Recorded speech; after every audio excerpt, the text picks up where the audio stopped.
Corruption Commission has announced proposals it says will give a new momentum to the war on graft in the country. EACC Chairperson Eliud Wabukala says the commission will push for stiffer penalties for those found guilty of corruption.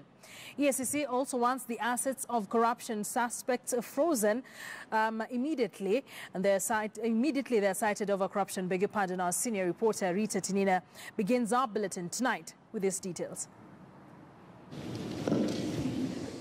At the Kenyatta International Convention Center, the Ethics and Anti-Corruption Commission launched the 2017 Corruption Survey, its scorecard of sorts.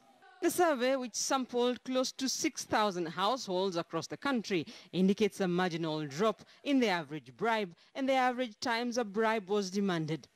The usual suspects, the Kenya Police and the Ministry of Interior, topped the list of government departments and ministries perceived to be most corrupt.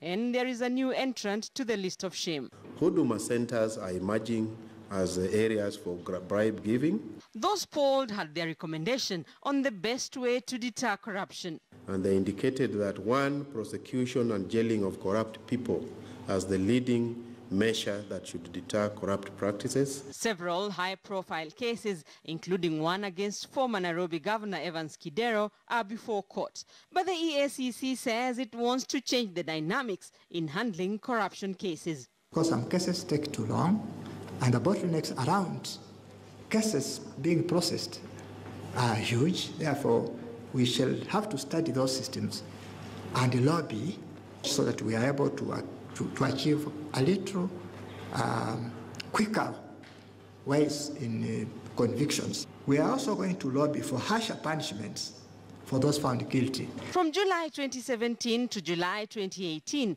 49 cases were finalized by the courts, 39 of which ended in convictions, while 10 were acquittals. And this is an improvement from 25 in the previous year, which resulted in 17 convictions. The commission also wants the assets of corruption suspects frozen.